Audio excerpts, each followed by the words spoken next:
오늘 함께 나눌 말씀의 제목은 회개의 능력입니다. 예수님의 첫 번째 말씀 기억하십니까? 예수님께서 공생애를 시작하시면서 첫 번째로 하신 말씀, 그게 뭐죠? 네, 회개하라, 천국이 가까웠다라고 말씀하셨습니다. 마가복음 1장 15절 말씀의 그 구체적인 내용을 보면 예수님께서 이렇게 말씀하셨습니다. 예수님께서는 때가 되었다, 하나님의 나라가 가까이 왔다, 회개하고 복음을 믿어라 하고 말씀하셨습니다 라고 기록하고 있습니다. 예수님께서 가장 하시고 싶은 말씀, 예수님께서 이 땅에 오신 바로 그 목적을 예수님이 사역하시자마자 선포하셨는데, 그게 회개하라, 천국이 가까웠다라고 말씀하셨다는 것입니다. 회개하라, 하나님 나라가 가까웠다, 회개하고 복음을 믿어라, 이렇게 말씀하셨다는 것입니다. 여기서 그 핵심되는 그런 그 단어가 세 개가 있습니다. 뭐냐면 하나님 나라라는 것입니다. 하나님 나라, 우리가 한동안 한 2년 전에 제가 여기에 대해서 굉장히 많이 나눴습니다.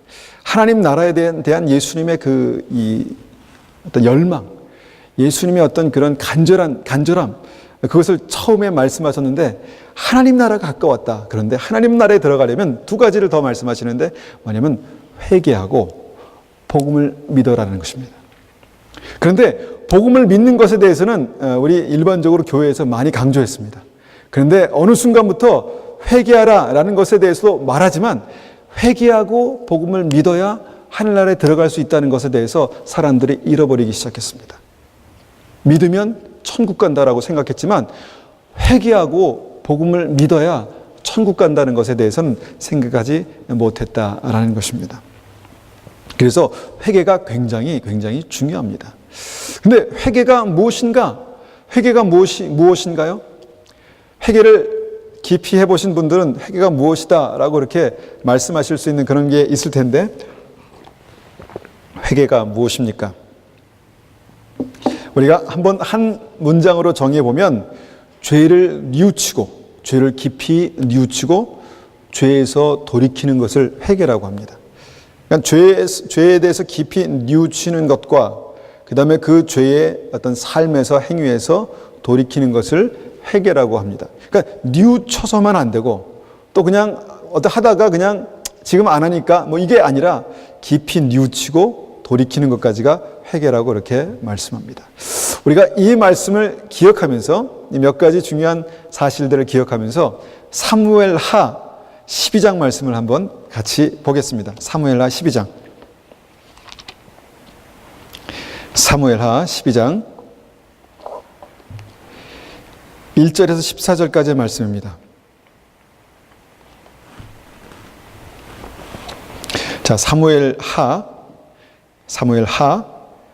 479페이지입니다. 구약 479페이지 12장 1절에서 14절까지의 말씀을, 1절에서 7절까지의 말씀을 제가 받들어 읽겠습니다. 1절에서 7절입니다. 자, 제가 읽어보겠습니다. 여호와께서 나단을 다윗에게 보내셨습니다. 나단은 다윗에게 가서 이렇게 말했습니다. 어떤 성에 두 사람이 있었습니다. 한 사람은 부자였고 다른 사람은 가난했습니다. 부자에게는 양과 소가 아주 많았습니다. 하지만 가난한 사람에게는 사서 키우는 어린 암양 한 마리밖에 없었습니다. 가난한 사람은 그 양을 먹여 길렀습니다. 양은 가난한 사람의 아이들과 함께 자랐습니다.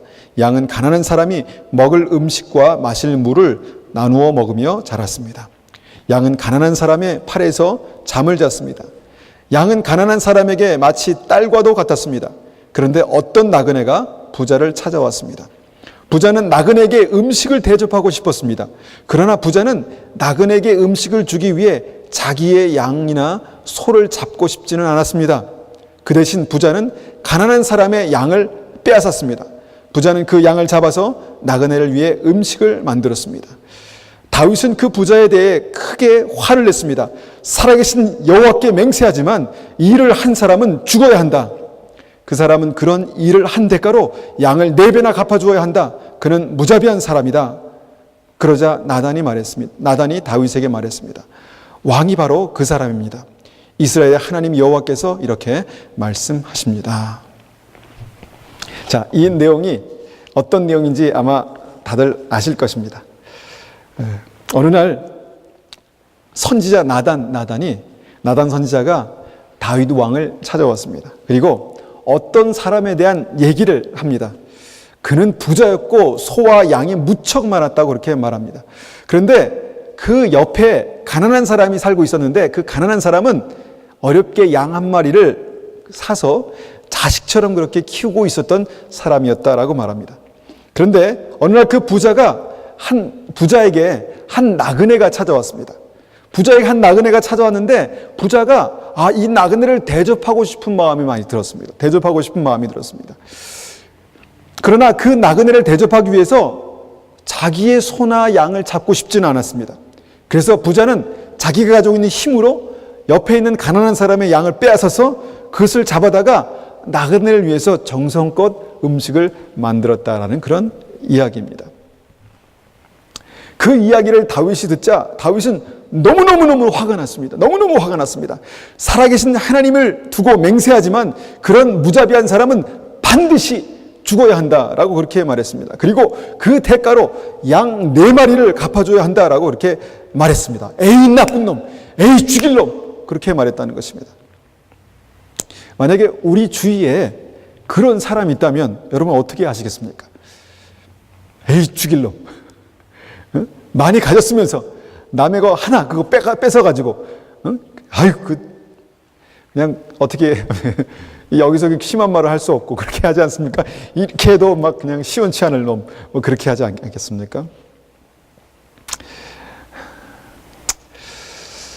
그런데 우리 이런 그 경우가 많이 있습니다. 이것은 이제 그 공분, 의분, 모든 사람이 그냥 다 들어도 이것은 막 화가 나는 어떤 그런 일들, 그 의로운 분노라고 이렇게 말하죠. 근데 그때 나단 선지자가 왕이 바로 그 사람입니다. 하나님께서 그렇게 말씀하셨습니다. 라고 했다는 것입니다. 자, 왜 이렇게 말씀했는지 다들 아시겠지만 우리 모르는 사람들을 위해서, 모르는 분들을 위해서 여러분 이것은 다윗이 왕으로 있을 때 자기 신하 우리아의 아내를 탐내서 우리아를 전쟁터에 가서 죽이고 죽게 하고 그의 아내를 그 힘으로 권력으로 차지한 사건에 대해서 하나님께서 빗대어 말씀하신 것입니다. 그런데 우리가 이 말씀을 오늘 한번 다시 읽은 이유는 이 말씀 속에서 우리가 볼 수 있는 일반적인 죄의 특징 2가지를 우리가 찾아볼 수 있습니다. 일반적인 죄의 특징 2가지가 있습니다. 자, 일반적인 죄의 특징 첫 번째는 뭐냐면 모든 생각이 자기 중심적이라는 것입니다. 자기에게만 집중되어 있습니다. 다윗은 지금 그 얘기를 들으면서도 지금 자기 얘기를 하고 있는데도 바로 내가 죄인이다 라고 나단 선지자가 말하기 그 직전까지 깨닫지 못했습니다. 그런 놈은 죽여야 돼. 뭐 그런 의분도 있었습니다. 왜냐하면 다윗은 자기의 생각, 자기 입장, 자기 편에서만 그를 바라봤기 때문입니다. 자기가 그런 짓을 한 것은 생각지 못하고 어떻게 그런 놈이 있을 수 있을까? 그놈은 때려 죽여야 한다라고 그렇게 말했다는 것입니다. 여러분, 우리도 어떻게 보면 내 중심적으로 다른 것을 해석할 때가 많지 않습니까? 그런데 그 내 중심적인 나의 해석이 나만, 내 생각만 그렇게 했을 때는 우리가 이기적이라고 그렇게 말하죠. 그런데 보편적으로 이런 생각들은 모든 사람들에게 있다라는 것을 우리는 인정합니다. 그렇죠. 어떤 사건이 일어났을 때 내 입장에서 해석합니다. 내 입장에서 바라봅니다. 이것은 이래서 안 돼. 이것은 저래서 안 돼. 이렇게 얘기할 수 있습니다. 그러나 그것을 가지고 나의 삶을 비춰보는 사람들은 많지 않습니다. 다윗과 같이. 어떤 사건에 대해서 우리가 어떤 사건과 관련이 있다 할지라도 나는 그런 의도로 던진 돌이 아니다 라고 그렇게 해명합니다. 나는 그런 의도로 던진 돌이 아니야. 그런데 그렇게 말하는 순간에도 돌을 맞은 개구리는 피를 토하고 죽어가고 있다는 것입니다.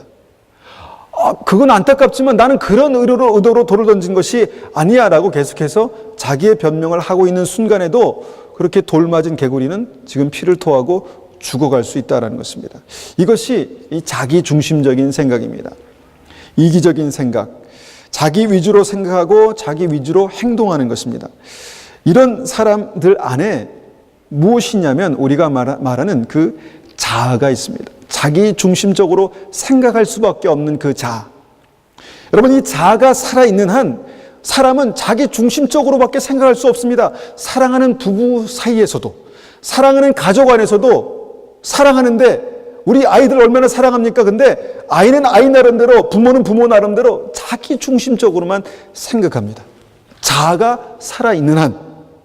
그래서 예수님께서 구원받기 위해서는 그 자아가 예수 그리스도와 함께 십자가에 못 박혀 죽어야지 예수 그리스도와 함께 살 수 있다라고 말씀하신 것입니다. 그것이 바로 죄라는 것입니다. 그것이 죄입니다. 여러분, 이것이 죄의 특징이고 죄인의 특징입니다.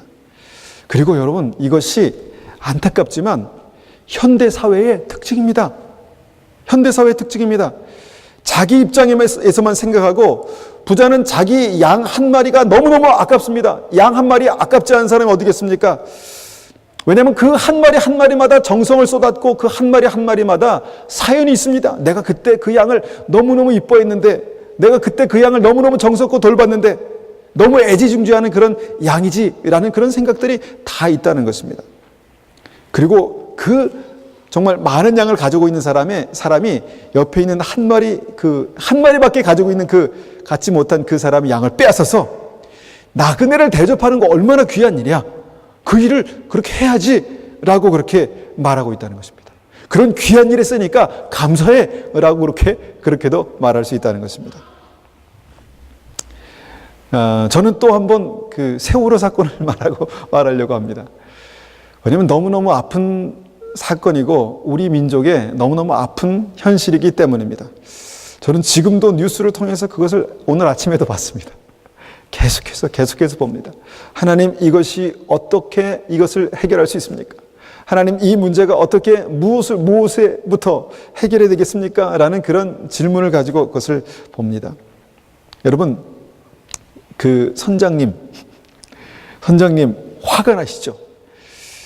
다른 사람은 정말 죽어가는 그 순간에 아무리 자기 생명이 소중하지 않은 사람이 어디 있습니까? 팬티바람으로 도망가면서, 그 도망가는 모습을 몇 번 봤는지 모르겠습니다. 도망가면서 그 배에 남겨진 300명의 다른 사람들의 생명을 위해서 구명정 하나 필 생각을 하지 않고 그 배에라도 차라리 남아서 이렇게 해야 된다고 그렇게 말하면 얼마나 좋았을까. 그렇게 하지 못하고 그냥 그 팬티만 입고 막 허겁지겁 도망가는 그 모습을 보면서 막 화가 푸르푸르 끌어오르는 것을 보게 된다는 것입니다.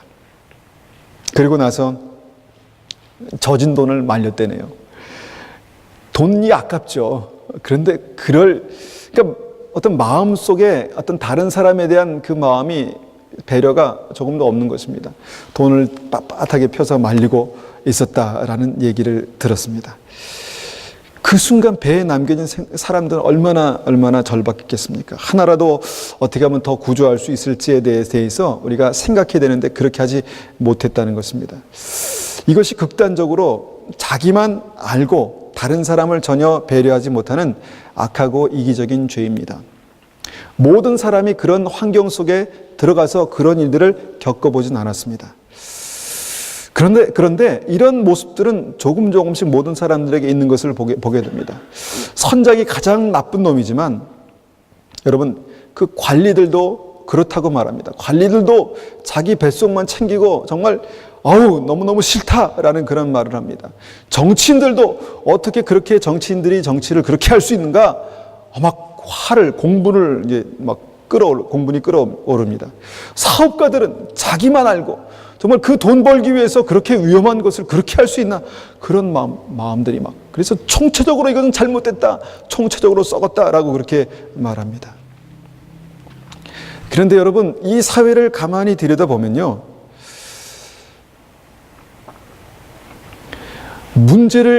지금 문제를 맡고 있는 당사자들, 문제의 어떤 그 중심에 서 있는 당사자들의 삶의 방법이 그랬는 것은 말할 것도 없지만, 그렇게 말하고 있는 우리의 삶의 패턴도 어떤 면에서는 그것과 별로 다르지 않다라는 것을 저는 생각했습니다.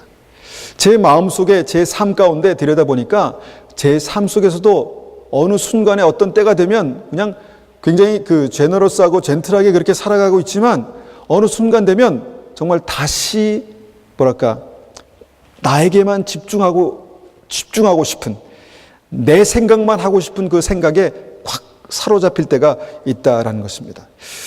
사람만 죽이지 않았지, 그런 엄청난 사건에 휘말리지만 않았지, 삶의 태도는 비슷한 것을 보게 됐습니다. 깨닫게 됐습니다. 여러분, 혹시나 내 것은 너무너무 소중한데 남의 것을 귀하게 여기지 못하는 그런 생각들이 우리에게 있지 않나 한번 돌이켜 보십시오. 내 것은 너무너무 소중한데 다른 사람의 것은 그렇게 소중하지 않은, 제가 그렇게 생각하면서 몇 가지가 걸리는 게 있더라고요. 뭐가 걸렸냐면, 저는 수돗물을 사용할 때 처음에는 저희가 수도세를 쓰는 만큼 내는 줄 알았습니다. 그래서 잔디밭에 물 줄 때도 막 아끼고 그랬는데, 어느 순간 나중에 차가운 물에 대해서는 수도세를 한꺼번에 내고 쓰는 만큼 내는 것이 아니라는 것을 알았습니다. 그러고서 어떻게 됐냐면 슉 틀어놓고 마음껏 쓰는 제 모습들이 있었습니다. 그리고 그 따뜻한 물, 그것은 그 차가운 물을 데울 때 돈이 들어가잖아요. 내 돈이 들어가거든요. 그것은 꼭꼭 잠그고 아끼는 그런 내 모습을 보게 되면서 나도 정말 회개할 죄인이구나, 그런 생각을 했다라는 것입니다. 그런 모든 사람에게 그러한 죄의 뿌리가 남아 있습니다. 여러분, 한국의 뉴스를 보면 수입 고기를 국산이라고 라벨만 탁 바꾸면 사람들이 모르니까 파는 사람들이 그냥 라벨만 탁 바꾸고, 그 다음에 유통기한도 그냥 탁 프린트해서 바꾸고, 뭡니까? 이거 먹으면 죽겠어? 이거 먹으면 크게 잘못되겠어?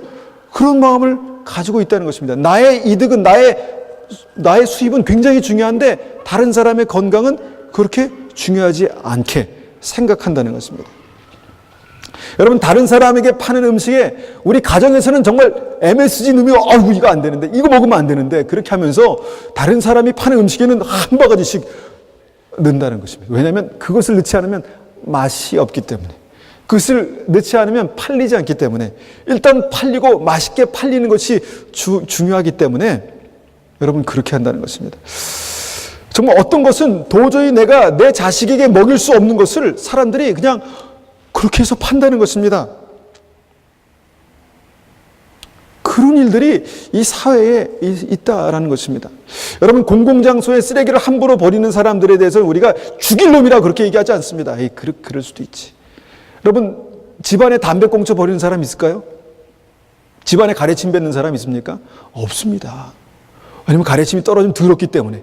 그런데 공공장소에는 사람들이 그렇게 합니다. 왜냐하면 사람들의 의식 속에 내 것은 소중하고, 내 것은 귀중하고, 남의 것은 안 귀중하다는 그런 자아의 죄에서 나온 그런 이기적인 생각들이 다 있다는 것입니다. 이것이 문제를 터뜨린 것이지, 여러분, 그 사람은 원래 태어날 때부터 그렇게 태어난 것이 아닙니다. 물론 어떤 사람들은 정말 그런 성향이 강하게 나타나는 사람이 있고, 어떤 사람은 잘 절제된 사람들이 있을 수 있습니다. 그러나 그 죄의 뿌리는 모든 사람들이 일반적으로 가지고 있는 죄의 뿌리는 다 자기 중심적인 어떤 생각을 가지고 있다라는 것입니다. 여러분, 우리가 성경을 읽으면서 놀라는 사실은 하나님께서는 죄의 크기보다 그 죄의 동기, 죄의 뿌리를 더 중요하게, 정확하게 판단하시고 보신다는 것입니다. 내가 얼마큼 훔쳤지, 네가 얼마큼 훔쳤지, 이 이상 훔친 사람은 도둑놈이야. 그렇지만 내가 훔치려고 했다? 아니면 조금 훔쳤다? 괜찮아. 이런 잣대를 가지고 주님께서 말씀하시지 않는다는 것입니다. 탐심은 죄다. 미움은 살인이다. 그렇게 말씀하신 것이 주님의 잣대라는 것입니다. 여러분, 이 죄의 뿌리가, 지금 제가 말씀드린 건 뭐냐면, 이 죄의 뿌리가 같다는 것입니다. 죄의 뿌리가 하나님 앞에 같다는 것입니다. 여러분, 하나님께서 만약에 어떤 일들 통해서 심판하실 때, 여러분, 너 나와! 딱 심판하실 줄 아십니까? 여러분, 그 죄가 계속해서 그 사회에 쌓여가고, 그 죄가 더 이상 감당할 수 없을 때는 하나님께서 물로 심판하실 것 같은, 하신 것 같은 그런 하나님의 심판이 있을 수 있다는 것을 우리는 성경을 통해서 확인한다는 것입니다. 저는 이 사건을 보면서 누구 하나 이것은 제 잘못입니다. 정말 진심으로 이것은 저의 잘못입니다. 이것은 제가 잘못한 것입니다. 저를 벌해 주십시오. 그렇게 말하는 사람 한 사람도 없는 것을 보게 됩니다. 물론 그 사건에 관련된 당사자들은 물론 그렇다 할지라도 여러분 옆에서 보는 사람들은 어떻습니까? 더 떳떳하게, 더 당당하게 저놈 죽일 놈이야. 죽여야 돼. 없어야 돼. 라고 그렇게 말하는 사람들의 정말 그 분노, 의분, 그것을 보게 된다는 것입니다. 그래서 그런 그 의분을 자세히 보면은 나는 옳은데 다른 사람, 저 사람 문제야. 저 인간이 문제야 라고 항상 말하고 있다는 것입니다. 여러분, 그것이 참소, 사단이 하는 일입니다. 사단의 방법입니다. 참소하고 손깍질하고 그것이 사단의 방법입니다. 근데 저는 어느 순간 제 마음속에 그것이 뉴스를 보니까 꿈틀꿈틀 되고 있는 것을 보게 됩니다. 다시 한번 절제하고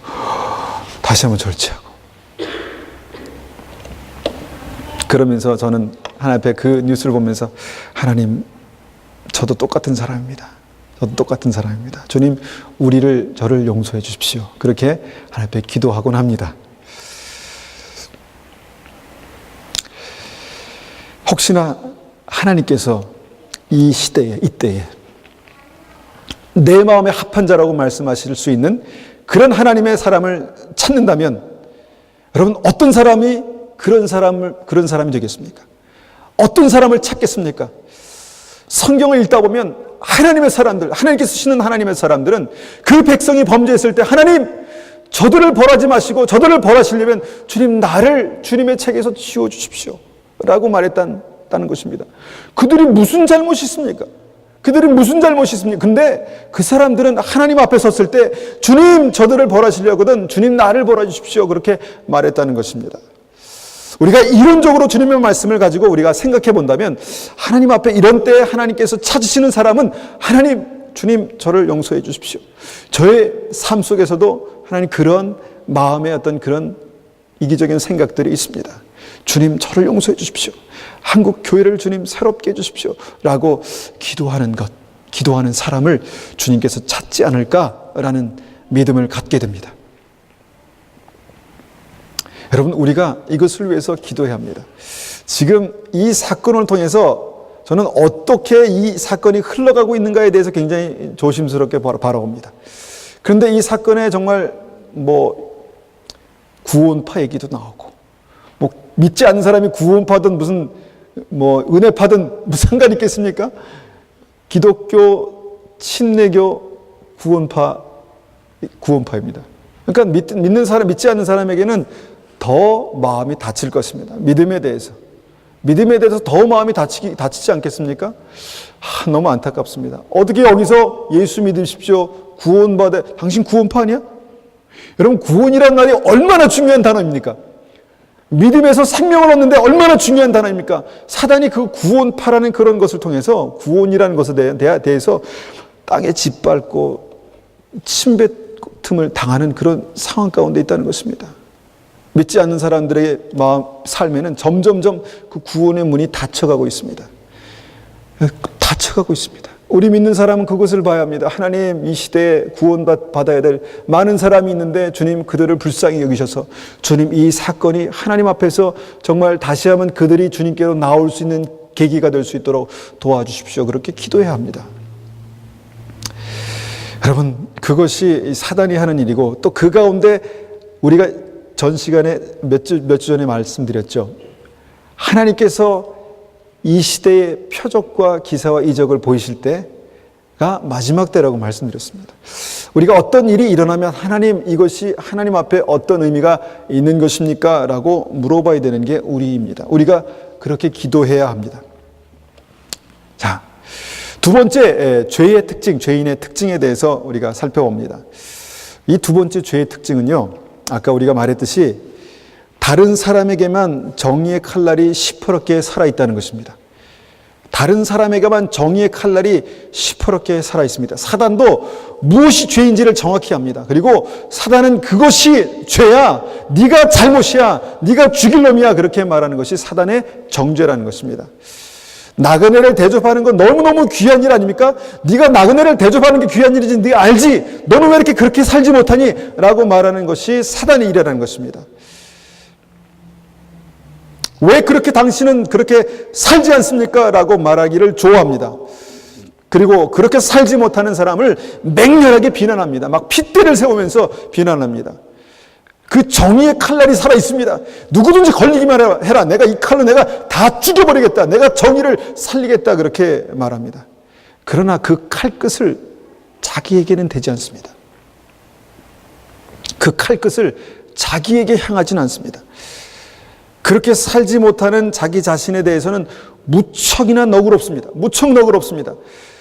자기 자신이 그렇게 살 수 없는 충분한 이유가 있기 때문입니다. 자기가 그렇게 지금은 그렇게 살 수 없는 충분한 이유가 있기 때문에 자기 자신에게서는 무척이나 너그럽습니다. 그러나 다른 사람에게 대해서는 그 칼끝을 곤두세우고 네가 그렇게 될 수 있냐? 네가 그렇게 살 수 있냐라고 그렇게 말하는 것입니다. 물론 우리에게 분별력이 필요합니다. 무엇이 옳고 무엇이 그른지에 대한 분별력이 필요합니다. 그러나 하나님께서 주시는 분별력, 하나님의 사람이 가져야 될 분별력은 그 세상 사람들이 가지고 있는 똑같은 태도로 그렇게 반응하는 그 분별력과는 분명히 다르다라는 것입니다. 본문에서 다윗이 그런 나쁜 부자에 대해서 말을 들었을 때 그의 속에 있는 정의가 폭발했습니다. 죽일 놈! 죽여야 돼. 그런 사람들은 누구야? 말해. 내가 가서 군대를 데리고 가서 싹 죽여버리겠어. 내가 막 삼족을 멸해버리겠어. 뭐 이렇게 아마 그렇게 나오진 않았지만 그런 화가 났을 것입니다. 여러분 지금 온 사회가 지금 다윗과 같이 말하고 있습니다. 온 사회가 지금 다윗과 같이 말합니다. 물론 고치고 회개하고 변화되고 바꿔야 합니다. 썩은 것은 썩은 것입니다. 잘못된 건 잘못된 것입니다. 그것에 대해서 정확히 말을 해야 합니다. 정확히 지적해야 합니다. 그렇지만 그 안에 그 분노가 다른 사람을 향한 분노만 있어서는 안 됩니다. 이 죄에 대해서 정말 우리가 하나님 앞에 회개하고 자복하고 정말 내가 이런 죄에 대해서 아직도 내가 헤어나지 못하는 것에 대해서 분노가 있어야 합니다. 똑같은 분노가 있어야 합니다. 놀라운 사실입니다. 다윗은 생각할 수도 없는 그 죄를 지었지만 그 죄를 지은 다윗이 그 가난한 사람의 양 한 마리를 뺏었다는 그 부자에 대해서 그렇게 화를 내고 있었다라는 것입니다.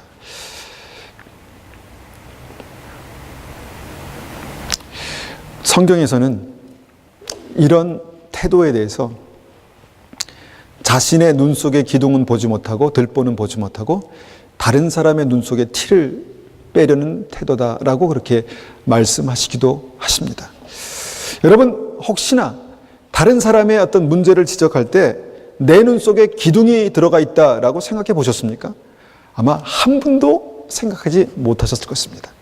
다른 사람의 티를 보는 그 순간만은 다른 사람의 티를 저거 뽑아야지, 빼야지, 바꿔야지 라고 생각하는 순간만은 아무것도 보이지 않습니다. 다윗처럼 아무것도 보이지 않습니다. 내 안에 기둥이 들어가 있어도 보지 못합니다. 기둥 사이로 정확하게 기둥과 기둥 사이로 정확하게 보이는 그 티를 빼고 싶은 것이 우리의 죄성이다라는 것입니다.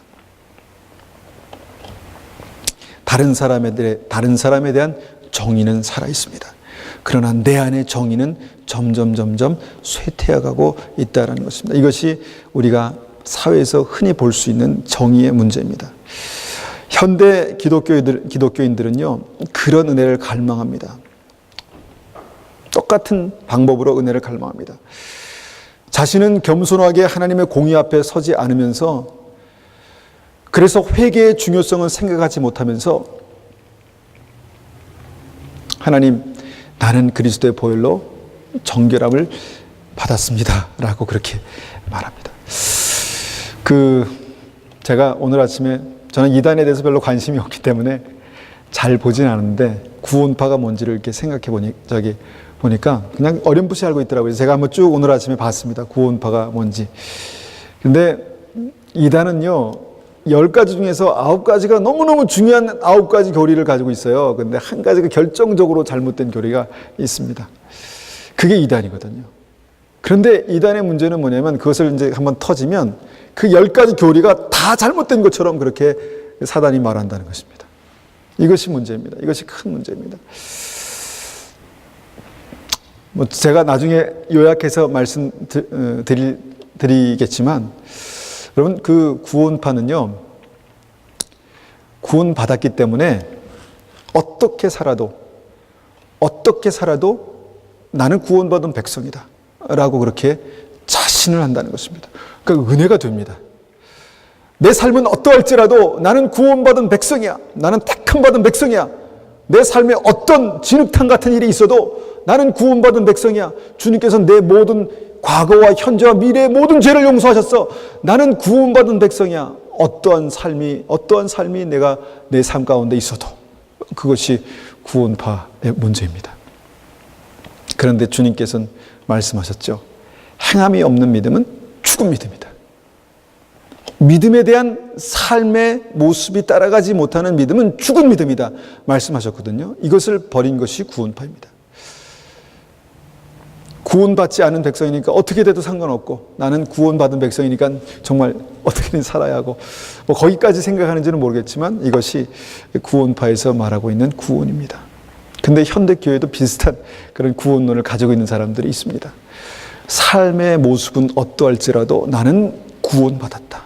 나는 예수님 영접하고 구원받았다 라고 그렇게 말하고 있는 것이 구원파입니다. 그렇게 살지 않는다는 것입니다. 하나님께서는 그 가룟 유다에게 그렇게 말씀하셨습니다. 가룟 유다가 예수님께 비싼 향유를 부어드리는 마리아를 보면서, 한심하다, 진짜. 한심하다. 문제다, 문제, 진짜. 이것을 팔아서 가난한 사람들에게 나눠줘야지 이 비싼 것을 이렇게 허비하느냐라고 화를 내며 옳은 소리를 하였습니다. 그런데 그에게 분명하게 가난한 사람을 돌봐야 된다는 그런 지식이 있었고요. 정말 그 어떤 마음까지 있었는지 모르겠습니다. 근데 분명한 지식이 있었습니다. 가난한 사람을 돌봐야 된다. 그렇게 해야 된다. 그런 원칙이 있었습니다. 그런데 문제는 자신은 그렇게 살지 않았습니다. 자신은 그렇게 살지 않았습니다.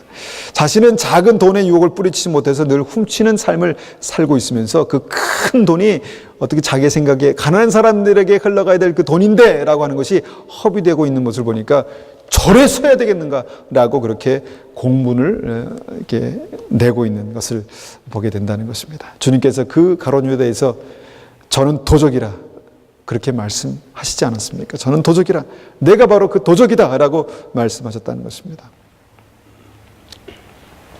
한국을 위해서 기도해야 합니다. 우리에게 어떤 믿음이 있는지 모르겠습니다. 그렇지만 한국을 위해서 기도해야 될 때입니다. 하나님 앞에 정말 그 한 사람 한 사람들이 다시 한번 그 마음의 상처가 치유되고 이 길을 통해서 정말 온전한 구원으로 나올 수 있도록 기도해야 합니다.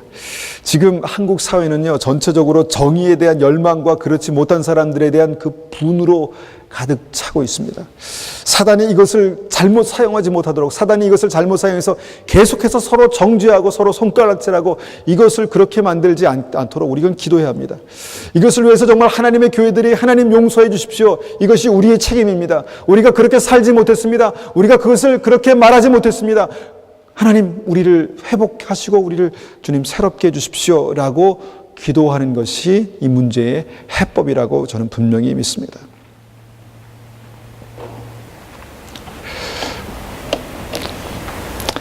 이런 그 다윗의 분노에 대해서 다윗은 분명히 그 나단 선지자는 왕이 바로 그 사람입니다 라고 그렇게 이제 말했습니다. 그러니까요, 다윗이 이렇게 반응합니다. 13절 제가 한번 읽어보겠습니다. 13절. 그러자 다윗이 나단에게 말했습니다. 내가 여호와께 죄를 지었소. 나단이 대답했습니다. 여호와께서는 왕의 죄를 용서하셨습니다. 왕은 죽지 않을 것입니다. 너무 간단하죠. 너무 간단합니다. 뭐 이렇게 싱거워? 뭐 이렇게 싱거워? 이게 회개구나 라고 사람들이 생각합니다. 내가 여호와께 죄를 지었소. 내가 여호와께 죄를 지었소 하니까 당신은 죄를 사함받았소 이렇게 하는 너무나 간단한. 그런데 시편 6편을 보면요, 다윗이 이것을 통해서 얼마나 땅을 치고 회개했는지가 나옵니다. 이것 때문에 밤마다 막 눈물을 흘리면서 주님, 저는 죽을 놈입니다. 저는 죽일 놈입니다. 저를 용서해 주십시오 라고 이렇게 회개했다고 시편 6편에 나와 있습니다. 그리고 이 일 이후로 다윗은 다시 한번 그 죄에 대해서 완전히 돌이킨 삶을 사는 것을 보게 됩니다. 다윗이 그렇게 진정으로 회개하고 뉘우치니까 주님께서 그 마음을 정확히 보셨습니다. 그리고 여호와께서는 왕의 죄를 용서하셨다라고 말씀합니다. 근데 한 가지 더 우리가 보기 원하는 것은 왕은 죽지 않을 것입니다 라고도 말씀합니다. 이 말씀 뭐냐면 하나님께서 다윗을 죽이려고 하셨다는 것입니다. 택하셔서 기름 부으시고 세우셔서 왕으로 있는 다윗을 하나님께서 죽이려고 하셨다가 마지막 순간 나단을 보내셔서 그 회개의 메시지, 회개하라는 메시지를 던지셨다는 것입니다. 그리고 그 메시지에 다윗이 반응하니까 용서하시고 죽이려는 계획을 취소하셨습니다. 만약에 그 다윗이 정말 그때 회개하지 않았다면 그의 인생은 거기서 끝났을 수도 있습니다. 많은 사람들은 아마 거기에 대해서 이해하지 못할 수도 있을 것입니다. 하나님께서 다윗을 죽이려고 하시다니, 정말 하나님께서 기름 부으신 다윗, 세우신 다윗을 죽이려고 하시다니. 그런데 하나님께서는 분명히 죽이려고 하셨습니다. 그리고 회개하자 그 죽이려고 하시는 하나님의 분노가 다시 돌이켜지는 것을 보게 된다는 것입니다. 저는 이것을 파격적인 은혜라고 말하고 싶습니다. 파격적인 은혜. 여러분, 우리 믿는 사람들에게는 이 은혜의 특권이 있습니다. 믿는 사람에게는 이 은혜의 특권이 있습니다. 하나님 앞에 회개하는 것은 부끄러운 일이 아닙니다. 저는 날마다 더 깊은 차원의 회개를 하고 싶습니다. 날마다 하나님의 임재 앞에서 하나님 저를 불쌍히 여겨주시고 저를 용서해 주십시오. 하나님 이 죄인을 긍휼히 여겨주시고 용서해 주십시오. 그렇게 회개하기를 원합니다.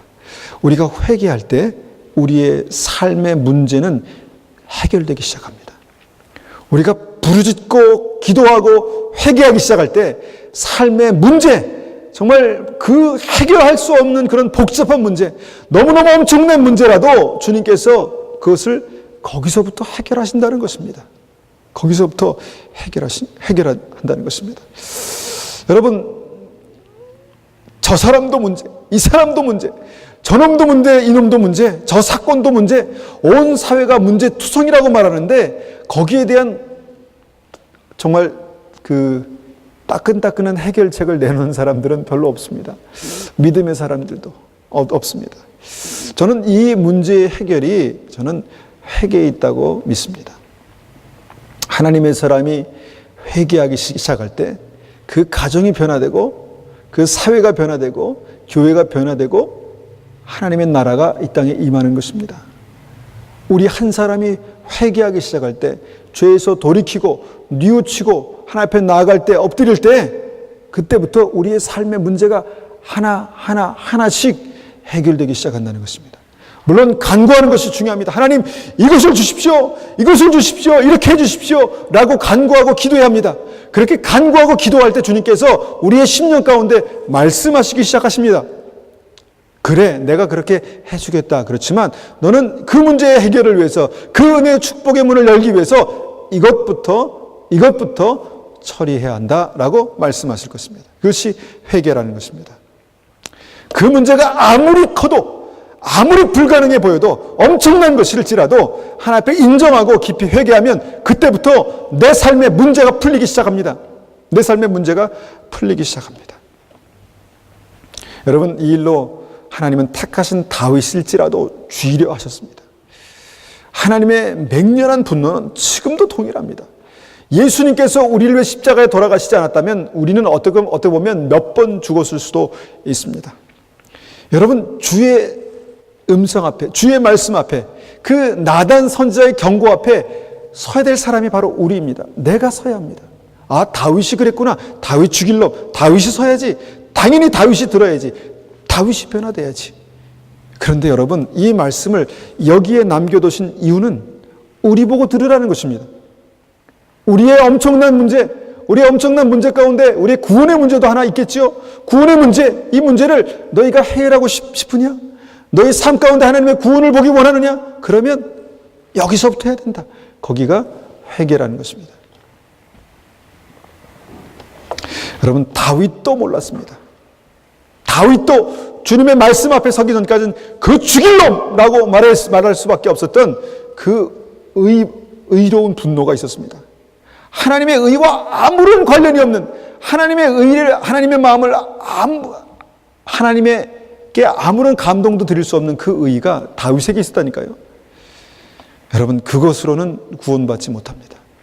내가 그 말씀 앞에 서야 되고 내가 그 말씀 앞에서 하나님 앞에 회개하고 엎드리면 주님께서 우리의 삶 가운데 주시는 그 은혜를 시작하실 것입니다. 지금 그 은혜가 우리에게, 나에게, 우리 가정에게, 교회에게, 이 사회에, 우리 민족에게 필요합니다. 하나님께서 이 시대에 찾으신 그 하나님의 사람들을 주님께서 찾고 계십니다. 그런 사람이 우리가 되어야 하겠습니다. 나는 약하니까, 나는 믿음이 그렇지 않습니다.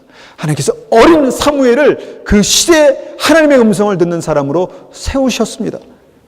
제사장도 있었고 엘리도 있었고 많은 하나님의 사람들이 있었는데 어린 사무엘을 세우셔서 주님의 음성을 듣게 하셨고 말하게 하셨다는 것입니다. 주님께서 이 시대에 하나님의 사람들을 찾고 계십니다.